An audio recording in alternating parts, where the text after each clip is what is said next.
Muy buenas noches a todo el auditorio que nos está viendo. Agradecemos mucho su preferencia de estar otra noche más en esta serie de presentaciones de letras virtuales, en donde estamos presentándole a ustedes para que se les antoje, para que ustedes puedan adquirir y leer estos grandes libros. En esta ocasión nos toca Como un sonoro arroyito de Enrique Martín Briceño. Hola Enrique, muy buenas noches, gracias por estar acá. ¿Qué tal, Josué? Buenas noches también a Roseli Quijano y a José Díaz Cervera. Gracias. Agradecemos mucho a Roseli y a José Díaz Cervera, quienes van a estar presentando también el libro. Y pues esto forma parte, como ya mencionamos, de estos libros que también ustedes van a poder conseguir en la página www.librosenred.com, en donde ustedes los van a poder comprar, ya sea en diferentes formatos, y que fueron editados y coeditados por el Ayuntamiento de Mérida, a quien también agradecemos por llevar a cabo esta presentación junto a Leer por Placer. Si les parece, vamos a empezar con nuestra querida Roseli Quijano para que ella nos cuente sus impresiones del libro, pero antes quiero presentarla. Ella es licenciada en Ciencias Antropológicas con especialidad en Lingüística y Literatura por la UADY, maestra de Español por la Escuela Normal Superior de Yucatán, certificada en competencias, eh, especializada en Educación Artística, Cultural, Ciudadana, es docente de la Facultad de Antropología igual de la UADY, ha sido docente en el Cobay Canacín y directora también de esta institución en el plantel San José Tzal. Actualmente es jefa del Departamento de Orientación, educativa de Laboratorios y Biblioteca del Cobay. Ha sido promotora de lectura y escritura. Entre sus libros está Los olvidos de la literatura yucateca al principio del siglo XX. Editora, también ha sido editora de Yucatán en su literatura Apuntes y Perspectivas. Y también su más reciente libro, El lector y sus mundos. Ha colaborado en otros libros y colectivos, así como en su página en el periódico Novedades de Yucatán, Eclosión de Letras. Es miembro del Programa Nacional de Salas de Lectura y también es parte de la Red Literaria del Sureste. En 2012 fue galardonada con el premio México Lee y ahora se desempeña como jefa del Departamento de Literatura y Fomento Literario en la sede culta. Bienvenida, Roseli, y adelante con tus comentarios. Muy buenas noches a todas y todos. Antes que nada, muchísimas gracias. Es un gusto y un placer, un honor convivir en esta presentación del libro del maestro Enrique Martín, a quien le agradezco muchísimo la invitación para comentar un poco acerca de este libro y, por supuesto, también tener la oportunidad de estar en esta oportunidad con el maestro José Díaz Cervera. Muchísimas gracias, Josué, por la presentación. Y bueno, pues siempre creo que cuando vamos a hablar de un libro, siempre nos viene un compromiso, ¿no? Grande que decir cuando en el libro hay tantas cosas plasmadas que los lectores van a poder descubrir. Y pues sobre todo cuando se trata de un libro tan importante como el del maestro Enrique Martín. Entonces, bueno, preparé un texto que me gustaría compartir con ustedes, que lo titulé Como un sonoro arroyito, escuchar, leer la música de las palabras. Bien, me voy a permitir leerlo. Cada vez que llega a mis manos y a mis ojos la oportunidad de un libro, siento y pienso invariablemente varias cosas. Primero, el largo camino que se tiene que transitar y la gran paciencia que hay que tener para pasar de la escritura a la publicación. Y segundo, por ejemplo, la gran oportunidad de que publicar un libro, como ha comentado Gabriel Said en varias de sus propias publicaciones, es ponerlo en medio de una conversación, de un diálogo que ahora entabla con sus lectores y, por supuesto, las múltiples miradas y comentarios que resultarán de su lectura. También Said dice que la cultura es conversación, y en este caso esta frase define perfectamente al libro del maestro Enrique Martín Briceño como un sonoro arroyito, textos periodísticos sobre cultura yucateca. obra ganadora de la convocatoria Fondo Ediciones y Coediciones Literarias 2009 del Ayuntamiento de Mérida a través de la Dirección de Cultura, que recopila un conjunto de sus textos publicados en el periódico La Jornada Maya, así como textos que fueron leídos para la ocasión de eventos, fechas conmemorativas y de divulgación de diversos temas que se abocan a la cultura de nuestro entrañable terruño. Este libro es un abanico que nos da una muestra del valioso trabajo que el maestro Enrique ha desempeñado a lo largo de su trayectoria. Textos construidos con un lenguaje preciso que permiten una lectura amena y que son el resultado de la práctica de la investigación y la divulgación, así como del amplio bagaje cultural en temas diversos de la cultura yucateca que posee el maestro Enrique y que se aprecian en las secciones en que se divide el libro. Inicia por la música, como todos sabemos, una de sus grandes pasiones, y nos lleva de la mano por otros tópicos como el teatro regional, asomándonos a la época de Salvador Alvarado, cuando escandalizó a las élites meridanas, permitiendo el acceso al Teatro Peón Contreras a los mestizos. Como ustedes podrán leer en el texto titulado Alpargatas en la Lona, por ejemplo. Seguimos en la sección de historia, donde hay relatos diversos, como siempre, relacionados con la cultura y el arte. Pero el recorrido va más allá por las menciones a la gastronomía, a las tradiciones y su ojo crítico, como en el caso de los llamados concurso de altares para Hanalpichán, que como bien dice el maestro Enrique, y concuerdo con él, en el texto titulado De tradiciones e invenciones, son una manera equivocada de fortalecer una tradición que no está en vías de extinción y que convive con otras celebraciones, dando apertura al sincretismo, que es parte de la riqueza de nuestras costumbres. Hay que destacar, como en este caso, la franqueza y objetividad con la cual el autor emite opiniones certeras que abonan a la crítica constructiva que bien vale la pena tomar en consideración.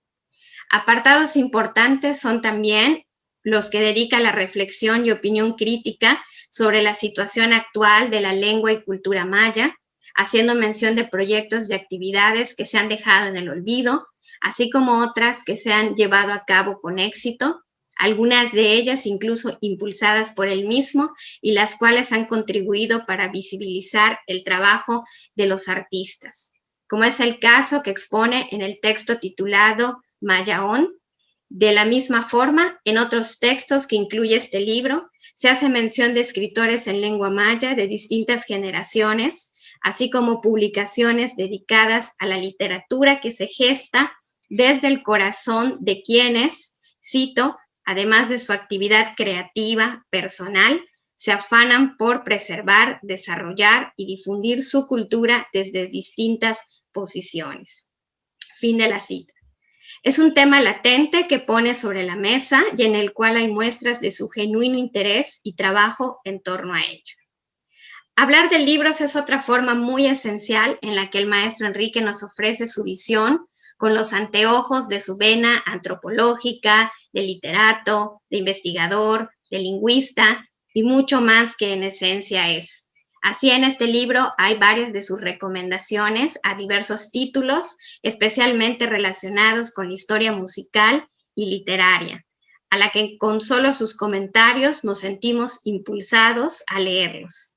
Tal es el caso del texto Álbum de Familia de Yucatán, un hermoso recorrido por las páginas del libro Fotografía Artística Guerra, con el cual se celebró el 40 aniversario de la Fototeca Pedro Guerra, un libro que nos remonta con sus imágenes al pasado de Yucatán y sus costumbres. Como un sonoro rayito, este libro tiene música en las palabras que resuenan en cada uno de los textos, en cada historia que nos relata, en el dato preciso que minuciosamente ha colocado el autor para dejarnos una publicación que no es solo para lectura, sino también para consulta y por lo tanto para la posteridad. Me he imaginado mientras leo sus páginas al maestro Enrique como un relojero, buscando la pieza exacta y con paciencia y total delicadeza, colocándola en la página en blanco donde escribió cada uno de estos textos. Al final, como el relojero, la máquina funciona y el tiempo avanza en el reloj porque el trabajo fino está terminado. Así en este libro, además de notas musicales, está el tiempo pasado y presente contenido entre sus páginas. Es un sumergirse en el tiempo y tener la dicha de mirar a través de sus palabras y sus datos el Yucatán y sus personajes, las costumbres y sus habitantes de otras épocas, y encontrar en algún momento ese instante en el que nos reconocemos en ese pasado, como lo hizo él con la historia de su bisabuelo en el texto La acreditada Casa Martín, porque todas nuestras familias tienen historias que no siempre se cuentan, pero que existen y se pueden encontrar, a veces sin querer, y reconstruir como lo ha hecho el maestro Enrique, encontrando un pasado que explica mucho de su vocación y de su presente. Finalmente, no quisiera dejar de destacar las veces que se aprecia el legado de su trabajo en diferentes lugares donde ha desempeñado su faceta profesional. Desde luego está su valioso trabajo llevado a cabo en el Centro de Investigación, Documentación y Difusión Musicales Jerónimo Vaqueiro Foster del ESAI, así como en el Centro de Apoyo a la Investigación Histórica de Yucatán, hoy CAILI, entre los que es un orgullo y un legado importantísimo la creación de la Biblioteca Virtual de Yucatán, cuando estuvo a cargo de la Dirección de Patrimonio Cultural del Instituto de Cultura de Yucatán, hoy la Sedeculta, y cuyo repositorio alberga una gran cantidad de documentos digitalizados para consulta a través de la página de la Biblioteca Virtual, la cual es un reto y un compromiso seguir acrecentando esta digitalización del acervo iniciado e impulsado por él, porque ha permitido a los investigadores y público en general acceder a documentos históricos importantes que abren nuevas líneas de investigación o nos ayudan a ampliar nuestra propia historia desde Yucatán para los ojos y acceso al mundo. Ahora sí, finalmente, dice el maestro Enrique en el preludio que espera que los benévolos lectores encontremos algún sabor en este libro. Le aseguro, maestro, que no encontrarán solo sabor los lectores de estas páginas, encontrarán también la musicalidad, los ritmos y la pasión con que estoy segura escribió cada uno de estos textos que hoy, en conjunto, nos entrega en forma de libro. Pero que es más allá que eso. Es una ventana a la riqueza de todo lo que engloba el sentido de la palabra cultura de nuestro Yucatán. Un libro que trascenderá por todo lo dicho, pero también por la sencillez y la honestidad con la que ha sido escrito, características indiscutibles del estilo del maestro Enrique Martín, con el que los invito a iniciar esta conversación leyendo este sonoro arroyito. Mientras escuchan de fondo, muy a lo lejos, las notas y letras de un gramófono que suena, al que seguramente todos nuestros bisabuelos y abuelos le dieron alguna vez cuerda y cuya música y letras todavía siguen resonando gracias a la labor incansable de investigadores y escritores como el maestro Enrique, que suben el volumen y nunca dejan ni dejarán que se apague. Muchas felicidades, maestro, por esta publicación, pero sobre todo, muchas gracias por compartirla. Muchas gracias a ti. Muchas gracias a ti, Ros, por tus tan atinados comentarios. Bueno, ahora a continuación vamos a escuchar a José Díaz Cervera, pero antes voy a contarles un poco de su trayectoria. José Díaz Cervera es licenciado en Comunicación por la Universidad Iberoamericana. Es maestro en Filosofía de la UNAM. Ha trabajado como secretario de redacción en el Diario de Sureste, jefe de difusión y comunicación en el Instituto de Cultura de Yucatán, guionista de radio, televisión y medios audiovisuales, ha sido periodista cultural, es escritor, promotor en el programa de fomento de la lectura en la Dirección General de Bibliotecas y también ha sido coordinador de la Escuela de Creación Literaria del Centro Estatal de Bellas Artes. Entre sus publicaciones podemos encontrar Cantos de la Colmena, Licantra, editado por la UNAM, Las Elocuencias del Delirio, sobre ensayo, un ensayo publicado por el Ayuntamiento de Mérida, Para astillar a longitud del rayo, libro de poesía, editado por Dante, La voz cromática, que habla sobre los murales del Palacio del Gobierno del Estado, La prosa de la luz, entre muchos otros libros. Entre sus premios y reconocimientos está primer lugar en los Juegos Florales Nacionales de la ciudad de Carmen, Campeche, en 1996, primer lugar en el concurso Mérida Capital Americana de la Cultura, primer lugar en los número 5 Juegos Literarios Universitarios Nacionales de la UADY, Premio Nacional de Poesía Efraín Huerta en 2008. Pues bien, maestro José, adelante con sus comentarios sobre la obra del maestro Enrique. ¿Qué tal? Buenas noches a todos ustedes, buenas noches al público que por ahí habrá asomarse en algún momento a este ejercicio. En su excelente intervención, Roseli hablaba de conversaciones y miradas, y no deja de sorprenderme que de alguna manera cuando yo terminé de leer a mediados de la semana pasada el libro de Enrique, y comencé como a plantearme las coordenadas de mi posible intervención en esta presentación. Nunca pude apartarme, ¿no?, de sentir que al final de cuentas el libro había sido, mi lectura había sido justamente eso que mencionaba Roseli, una conversación en el tiempo y un cruce de miradas.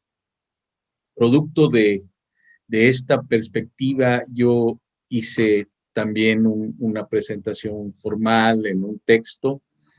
La titulé Miradas y sueños a través de un granito de sal, toda vez que el título del libro, Como un sonoro arroyito, es un verso justamente de esa pieza. Voy a permitir leer el texto y quizá después podamos a lo mejor tener una conversación con Roseli, con Enrique y con el mismo José. Desperté un poco más temprano que de costumbre esa mañana fría de finales de otoño. Algo se agitaba en el pequeño departamento donde vivíamos, y cuando salí de la recámara vi con su vestido sencillo y unas sandalias austeras, por primera vez sentada en el sofá, a mi prima Lupita, aterrada como un pez fuera del agua. Eran los primeros días de noviembre, probablemente del año 1964. Mi tío Edgardo había viajado desde Valladolid a la Ciudad de México y había traído con él a Lupita, hija del tío Beto y la tía Tomasita, para que viviera con nosotros. Entre el equipaje modesto había una caja de cartón llena de tesoros, unas tablillas aromáticas de chocolate que había preparado mi abuela Lola, chiles habaneros, recado rojo, recado negro y recado para escabeche vallisoletano. También había unos mazapanes de pepita a los que mis hermanos y yo llamábamos dulces de perrito y que en Mérida la gente suele llamar zapotitos. Unos deliciosos polvorones en forma de corazón, así como una lata de mantequilla holandesa, una bola de queso envuelta en un celofán rojo y unas chinelas bordadas para mi mamá. Vivíamos en la calle de Alfajayucan, pero no tengo idea de cómo llegamos allí. San Andrés Tetepilco era un barrio bravo, casi marginal, en el que había muchas calles sin pavimentar y el mercado era un amontonamiento de tablas y toldos de tafetán ordinario. Estábamos aislados del mundo por un canal de aguas negras que más tarde se convirtió en la avenida Plutarco Elías Calles, misma que fuera inaugurada por López Mateos poco tiempo después. Recuerdo todo esto por una razón un poco compleja. En Alfajayucan vivíamos varias familias vallisoletanas. Mi tío Enrique Novelo, que había sido prácticamente desterrado de Valladolid a causa de la tuberculosis. Mi tío Manuel Novelo, doña Claudia Vivas y sus dos hijos varones, don Agustín Pol, con su familia, don Mundochoch, el mejor longanicero en la historia de Valladolid, y doña Tila, con Mechita, sobrina del primero, y muchos jóvenes que llegaron a probar fortuna, algunos de los cuales vivieron temporalmente con nosotros. A ello había que añadir otras familias de Mérida, principalmente de la colonia Azcorra y de la Vicente Solís. Comenzar a crecer en esas circunstancias me hizo mirar a Yucatán de una manera peculiar, pues en mi casa se conservaron muchos usos y costumbres de nuestra tierra, como por ejemplo comer puchero los domingos. En la convivencia con los paisanos y vecinos se abría siempre una especie de capullo en donde Yucatán aparecía de una manera un tanto idílica, lo que sin embargo no impedía ver que se dejó una tierra donde las oportunidades de vivir mejor estaban casi clausuradas. No éramos los clasemedieros meridanos que llegaron a trabajar en los bancos o en las oficinas públicas e incluso en los medios de comunicación, sino los desterrados que buscaban no seguir el camino del chicle o el de los aserraderos de la Triplay. Recuerdo que con alguna regularidad íbamos al mercado de la Lagunilla a comprar naranjas agrias, achiote, limas y hoja de plátano. Había un puesto especializado, el de la Güera, donde incluso se podían conseguir escatiques y habaneros. Algunos pasos más adelante, don Magaña, un meridano afable de cabello entrecano, vendía queso de bola y mantequilla puga, con la que por cierto he comido los panes tostados más maravillosos de mi vida. Mi experiencia personal de todo ello no deja de ser curiosa. Por alguna razón, el sentirme distinto y percibirme en las peculiaridades de mi origen no me hizo padecer la extrañeza. Yo diría que incluso el ser distinto me hacía sentir algo agradable. Yo amaba ese lugar mágico y asombroso que era Yucatán, aunque prácticamente no lo conocía.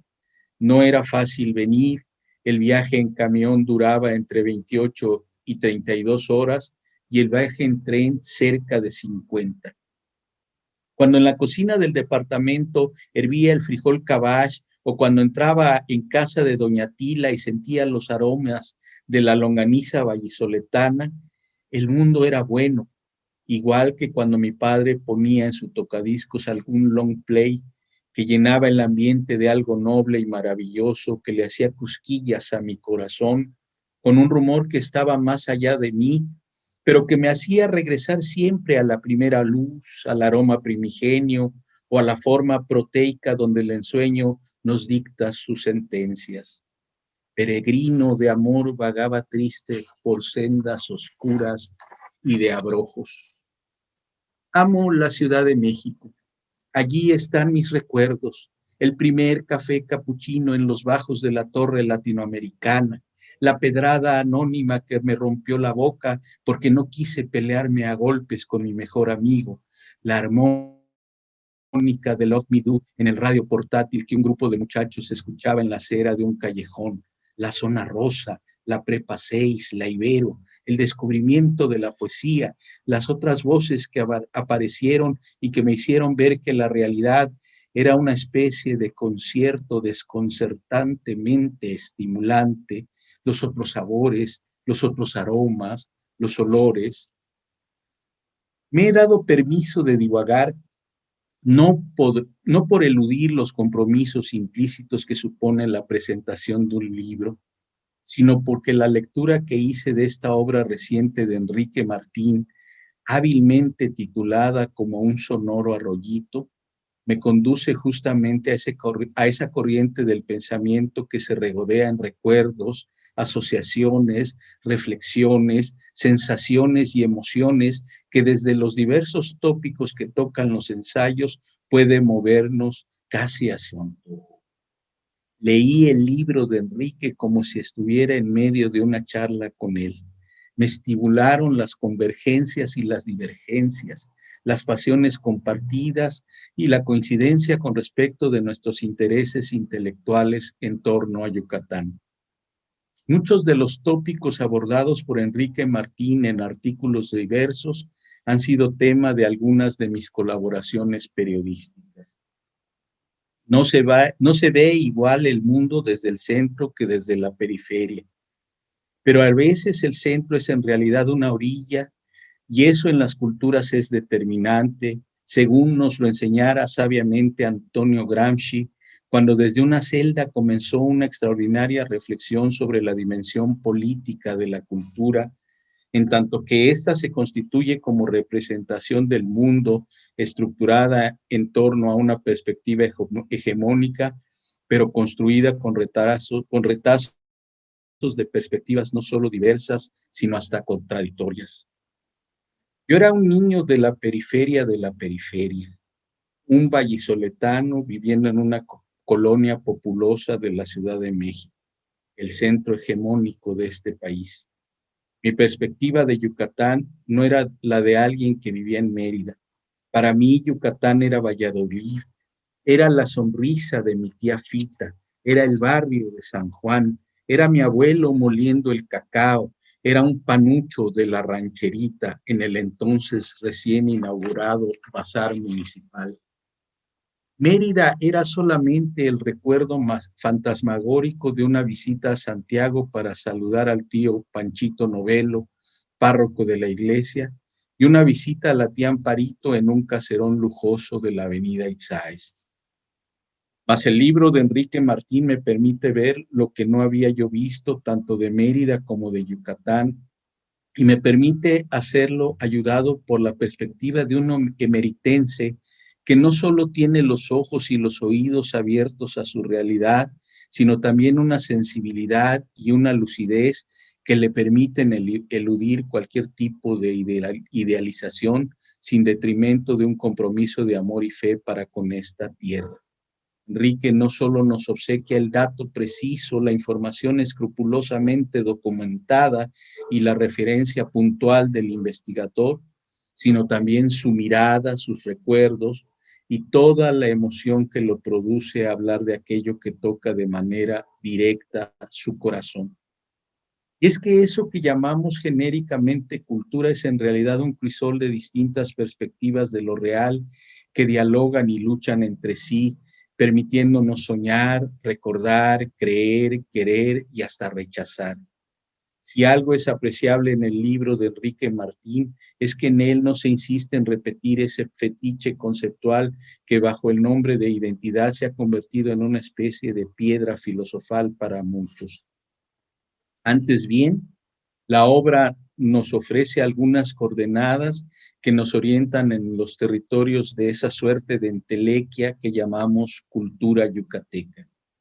En esta complejidad vamos reconociendo cómo dialogan y cómo no dialogan diferentes visiones del mundo, cómo se enfrentan, cómo se complementan, cómo coexisten las tradiciones con nuevos marcos de acción y de significación, cómo nos relacionamos con el pasado, cómo interactúan lo maya, lo mestizo y la denominada cultura occidental, cómo es el vínculo con el centro y con nuestros vecinos cercanos, cómo entendemos a partir de todo ello el drama, la comicidad, lo luminoso, lo elegante, lo bueno, lo aburrido, etc.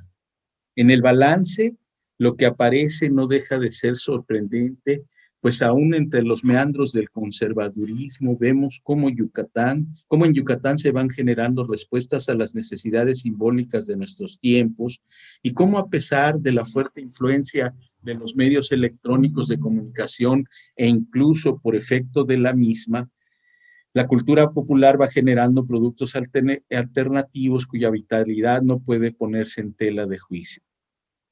Gracias a Gramsci sabemos que no hay manera de que las culturas dialoguen simétricamente. El mundo del sentido es en realidad una arena donde se lucha sórdidamente por imponer una visión del mundo y donde los diversos grupos sociales desarrollan mecanismos de defensa como estrategias fundamentales para su preservación como entidades comunitarias. En esa lucha, los grupos subalternos tienen algunas victorias que les permiten reafirmarse, pero también muchas derrotas que deslavan los contornos de su universo simbólico.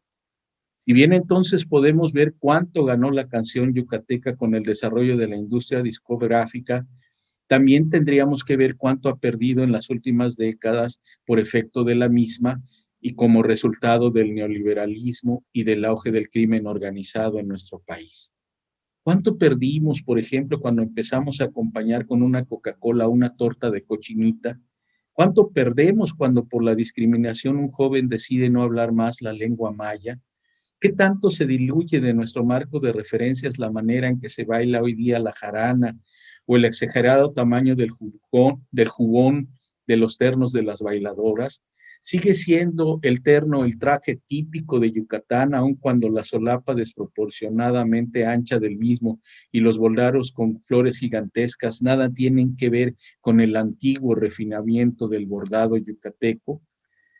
El libro de Enrique Martín nos hace reflexionar sobre los niveles de complejidad que enfrentamos a nivel cultural y nos pone de frente con las relaciones complejas entre tradición y modernidad, así como ante las ventajas y desventajas que se nos imponen como efecto de la interacción, la globalización, las tecnologías de la información, el turismo, la emigración y la dinámica propia de la economía política. Amamos Mérida, pero la hemos dejado en manos de los extranjeros. Glorificamos una ciudad que hemos destruido. Idealizamos un entorno y no vemos la violencia simbólica y material que supone que seamos el primer lugar nacional desde hace 2 décadas en suicidio infantil y juvenil. Honramos un pasado que desconocemos en buena medida.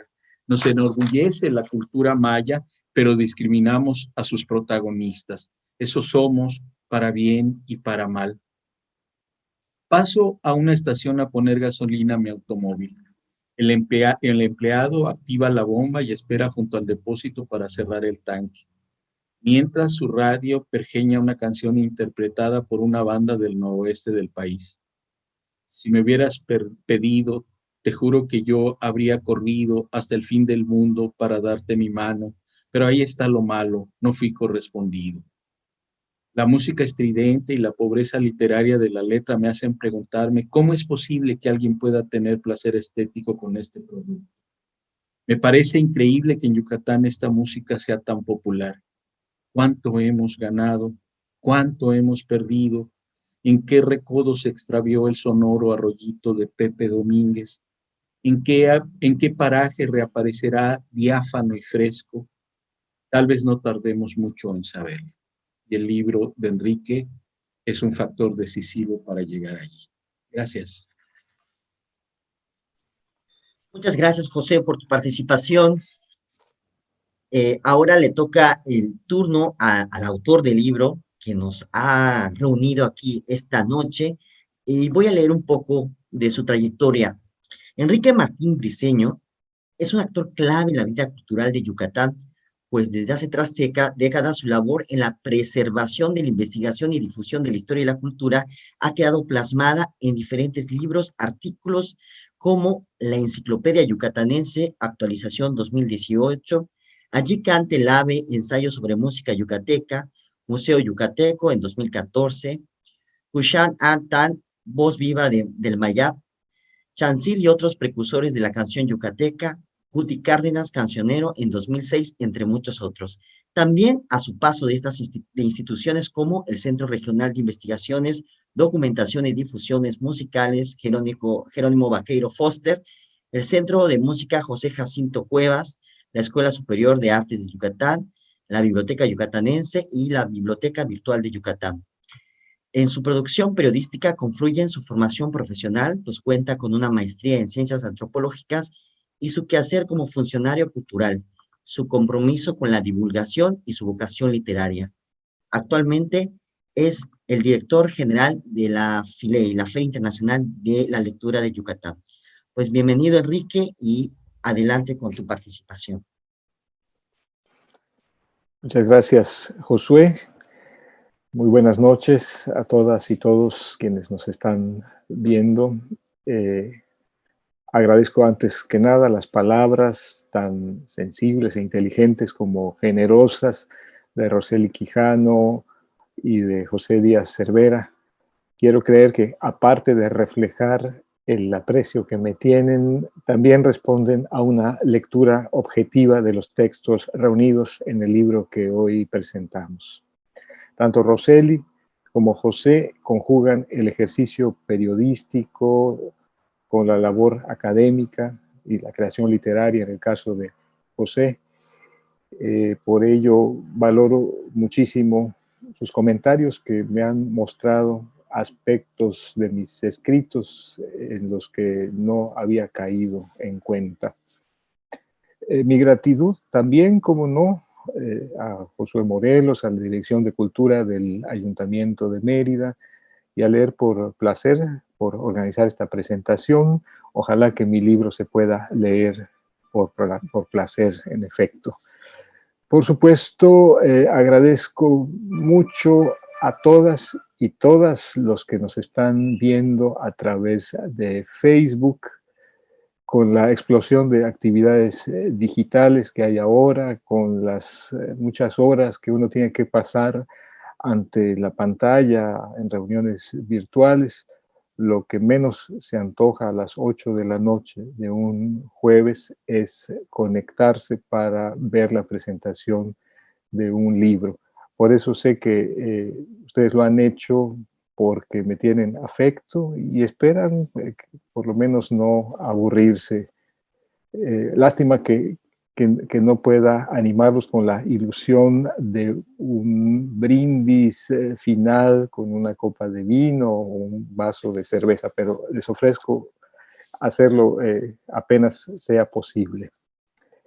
No puedo dejar de expresar aquí mi gratitud hacia Fabricio León Díez por invitarme a colaborar en la Jornada Maya, diario donde aparecieron todos los textos reunidos en Como un Sonoro Arroyito entre marzo de 2015 y junio de 2019. Sin esa oportunidad, este libro no habría visto la luz. Finalmente, debo agradecer al Ayuntamiento de Mérida y al comité de su fondo editorial su apoyo para la publicación de este libro dentro de su fondo de ediciones y coediciones literarias 2019. Muchas gracias, Irving Berlín, Lili Bolio y Edith Vázquez por lo que aportaron para hacer realidad este libro. Asimismo, sería imperdonable no dar las gracias a Patricia Martín por la hermosa fotografía que ilustra la portada. Si la pueden ver, se titula Hermanas. Bueno, una vez hechos todos los agradecimientos, solo me queda hacer una aclaración. No soy periodista ni cultural ni de otro tipo. Ni siquiera estos textos aparecieron como parte de una columna semanal o quincenal. Al principio intenté publicar más o menos semanalmente y al final logré sacar un artículo al mes. Los textos aquí reunidos, que incluyen artículos propiamente dichos, reseñas de libros, ensayos por entregas y hasta algunos versos festivos, son periodísticos porque aparecieron en una publicación periódica nada más. Sin embargo, como digo en el prólogo, después de releerlos, noté que su interés va mucho más allá de la coyuntura que en ciertos casos los motivó y que en su conjunto reflejan un momento notable de la historia cultural de Yucatán, caracterizado, entre otros rasgos, por la emergencia de manifestaciones artísticas mayas. Por ello me atreví a reunirlos en un libro. Permítame, a modo de muestra, leerles el artículo titulado Una jornada particular, que se refiere a una de las jornadas de la visita que hizo don Porfirio a Yucatán en 1906. El reciente número de la Jornada Maya, Felipe Escalante Tió nos llevó de excursión a la hacienda Chunchucmil, donde don Porfirio, además de disfrutar de un banquete pantagruélico, se convenció de que los henequeneros yucatecos no eran los señores de horca y cuchillo que pintaban algunos periodistas, sino modernos empresarios preocupados por el bienestar de sus trabajadores. Escalante Tió recordó el vehemente discurso de Joaquín Peón, primo del propietario de la finca, pronunciado a la hora de champaña y la respuesta del viejo dictador que dejó más que contentos a los representantes de aquella casta que sería llamada divina. El joven historiador no mencionó, sin embargo, un acto que por su bien calculada teatralidad fue el colofón idóneo de los brindis y acaso hizo soltar alguna lágrima a los espíritus sensibles. Según lo narra Rafael de Zayas Enríquez, en El estado de Yucatán, su pasado, su presente, su porvenir, 1908, luego de las palabras de Díaz, fueron llamados a escena dos viejos sirvientes de la finca para entregar al presidente un álbum fotográfico con vistas de la hacienda y un ramo de flores. El portador del primer presente se dirigió en maya a don Porfirio con estas palabras, cito: infinitamente agradecemos nosotros los vecinos de la hacienda Tronco del Chucum habernos honrado recibiendo a tu grandeza. Siempre recordaremos este beneficio por el cual, oh Señor, llenos de satisfacción, referiremos a nuestros descendientes cómo se dignó tu excelencia hacernos ver su rostro respetable aquí, en este rincón de la antigua tierra maya. Hasta aquí la cita. Con palabras similares, el anciano peón, con minúscula, le ofreció el álbum para depositar en las bellas manos de tu esposa, la bondadosa señora doña Carmen Romero Rubio de Díaz, a la cual deseo que viva muchos años para endulzar tu existencia, para tu bien y el de la tierra mexicana, entre la cual se cuenta el antiguo e indómito maya, hoy sumiso y fiel Yucatán. Luego de este número, ¿quién habría dudado de la bondad de aquel régimen y de la filantropía de los ricos enequeneros? Como fin de fiesta, entre 3:30 y 4:10 de la tarde, se celebró otra actividad que permitió a Díaz acercarse a su pueblo, más exactamente a algunas jóvenes y guapas representantes del mismo. Una vaquería en la que participaron unas 20 mestizas. Los invitados, puros hombres, quedaron encantados con la belleza de las jaraneras, prueba irrefutable de la conveniencia del cruzamiento de las razas, que se lanzaron al baile al compás de una música extraña, mezcla de árabe, africano y maya. El mismo presidente debió ensayar algunos pasos de jarana, pues, según cuenta Zayas Enríquez, colocó su sombrero a la primera de las bailadoras y para recuperarlo la obsequió con una moneda de oro. Durante esa misma jornada, fue el 7 de febrero de 1906, aunque todos los asistentes al festejo de Chunchucmil debieron llegar a Mérida con los estragos de la comilona, agruras, flatulencia, chodaques, y más que molidos luego de viajar 4 horas en tren, hubo todavía 3 actividades más en la apretadísima agenda del mandatario de 76 años. El paseo histórico, que mostró en una serie de carros alegóricos una romántica versión de la historia regional. Jóvenes de las mejores familias meridanas representaron a los personajes, aún a los mayas antiguos. Un banquete de 200 cubiertos en el Palacio de Gobierno y un baile de obreros ofrecido por la Sociedad Paz y Unión. Como en la vaquería de Chunchucmil, esta última actividad permitió al héroe de la paz codearse con el pueblo, esta vez con los mestizos acomodados de Mérida. Aquí los cronistas han sido más escuetos, bien por tratarse de una clase social más baja, bien porque el presidente arribó al baile pasada la medianoche. Si se tiene en cuenta que la comitiva presidencial salió para la comida campestre a las 7:15 de la mañana, llevaban 17 horas seguidas de gira. Los propios integrantes de aquella agrupación de mestizos, obreros o artesanos se les llamaba, con corrección política en la prensa y en el discurso público, conservaron, sin embargo, la memoria de aquella excepcional visita narrada en la monografía de la Sociedad Paz y Unión de Paulino Vinajera, 1952. Don Porfirio llegó al baile, que se dio en casa de un rico comerciante blanco, con su esposa y todo su séquito, y sin duda quedó impresionado ante el escenario: espejos, estatuas, lámparas de cristal, flores, cortinas con lazos tricolores y banderas mexicanas, y los actores, los mestizos meridanos vestidos de gala. Cito: ellos, los mestizos, luciendo sus camisas y sus pantalones de lino blanco finísimo, brillantemente aplanchado, chispeándole sobre el pecho sus abotonaduras de oro y luciendo sus alpargatas nuevas hechas con piel de res y lustrosas hebillas, delicadamente peinados, sencillos y elegantes en su porte. Ellas, las mestizas, llevando con gracia femenina sus blancos trajes regionales de seda y de raso, cuajados de encajes y bordados de vivos colores, luciendo sus rebozos de Santa María y sus zapatos blancos, y sobre el pecho sus costosos rosarios de filigrana de los que colgaban medallas y cruces de oro con piedras finas y brillantes. Peinado muy especial de su clase, adornado con hermosos lazos hechos de cintas, precisamente azules, rojas o blancas. Hasta aquí la cita. Desde el sitial de honor donde fueron ubicados, el presidente y sus acompañantes contemplaron a las parejas mestizas bailar con elegancia y propiedad, cuadrillas, lanceros, valses, mazurcas, danzas y danzones, hasta la 1:30 de la madrugada, hora en que se despidieron. Luego de un día tan extenuante, el viejo militar habrá hecho esfuerzos para reprimir los bostezos y no dar alguna cabezada adormecido por la música.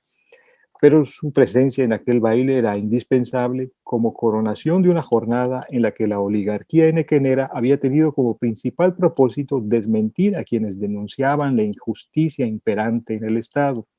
Con este número final, todos ganaban. El presidente se daba un baño de pueblo, los enequeneros le ofrecían una muestra palpable del bienestar y la cultura de los obreros, y los socios de paz y unión eran confirmados como la aristocracia de los mestizos. Si no le hizo daño todo lo que comió y bebió a lo largo del día, don Porfirio habrá dormido esa noche arrullado por la idea de que Yucatán, el estado más próspero del país, era también el lugar donde se hacían realidad los ideales de orden y progreso que animaban su gobierno. Hasta aquí el artículo. Concluyo con el último párrafo de mi prólogo. Al último, pero no lo último, debo decir que en estos textos he puesto el mismo cuidado que en mis escarceos narrativos. Serán literatura ancilar, según la definición de Alfonso Reyes, pero confío en que los benévolos lectores encontrarán algún sabor en ellos, y si, como el sonoro arroyito de la canción, contribuyen a refrescar la conversación sobre asuntos culturales, me daré por muy bien servido. Hachnibolal, muchas gracias.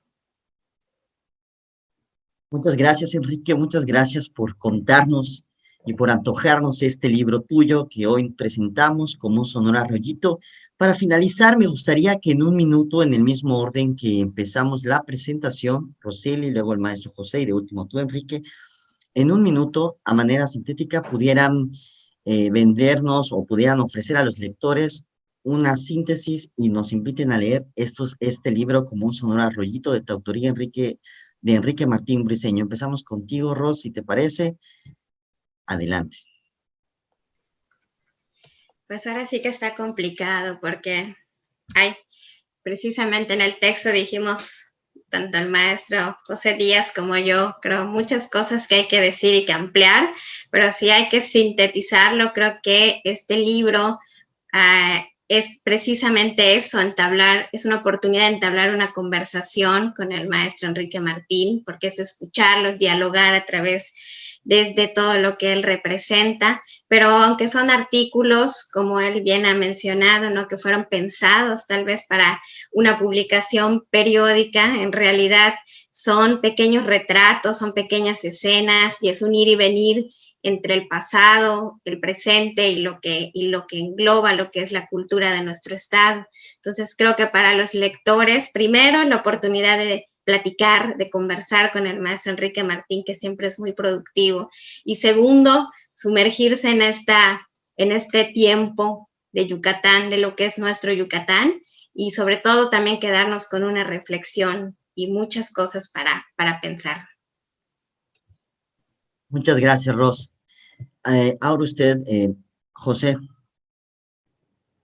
Muy bien, bueno, me parece que estamos en un momento en que es absolutamente necesario que refresquemos nuestra perspectiva sobre Yucatán, nuestra perspectiva sobre nuestras raíces y nuestro entorno cultural.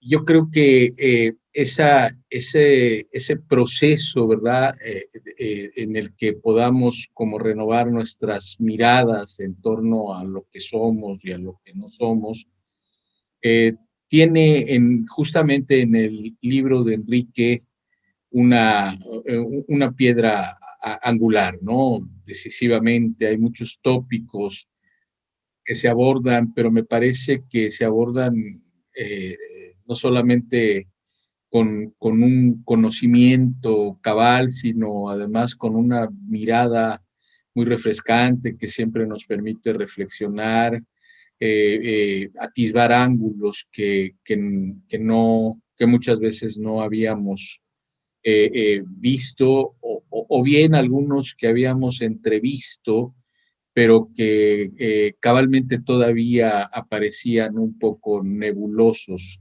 en nuestra imaginación y en nuestro razonamiento, ¿no? Hay que acercarse al libro de Enrique. Es un libro en el que se aprende y se reflexiona, se recuerda, y además tiene, yo diría, una virtud todavía de encima, como decimos aquí en Yucatán. Nos emociona mucho. Muchas gracias, José. Y por último, Enrique, invítanos a los y las lectoras a leer tu libro. Bueno, muchas gracias, Roseli y José. No sé si pueda decirlo mejor que ustedes. Creo que, pues, para todos los que amamos a Yucatán, yucatecos o no, este libro tiene algo que decirles. Pues me anima mucho el que haya emocionado a José, que haya emocionado a Roseli, que haya permitido esta conversación. Creo que esta conversación puede continuar con todos los lectores, aquellos que se quieran acercar al libro. Y me parece que pues igual se puede leer con gusto. La variedad de los temas, no se mencionó, bueno, se habla del acento yucateco, del hipil, de la comida, de diferentes manifestaciones de la cultura maya, de libros de historia, en fin, ojalá que esta probadita que les di anime a muchos a acercarse a Como un Sonoro Arroyito, textos periodísticos sobre literatura yucateca. Muchas gracias a todas y todos por su paciencia, Roseli, José, por sus palabras tan amables, Josué, por organizar esta presentación. Pues ahí lo tienen, querido auditorio. No se pueden perder Como un Sonoro Arroyito. Lo pueden adquirir en librosenred.com, esta página. Ahí pueden hacer la solicitud, como ya comentamos, puede ser en libro físico o en sus diferentes plataformas digitales. De igual manera, cuando todo esto pase, van a estar repartidos para consulta en las bibliotecas del municipio de Mérida, pero si usted lo desea, no olvide comprarlo, ya está disponible. Ahí lo tiene Enrique, muchas gracias. Pues bien, muchas gracias a todos y todas que nos acompañaron el día de hoy, muy amables. Nos vemos en la próxima presentación. Agradecemos al Ayuntamiento de Mérida y a Leer por Placer por llevar a cabo esta presentación y nos vemos en la próxima. Muchas gracias.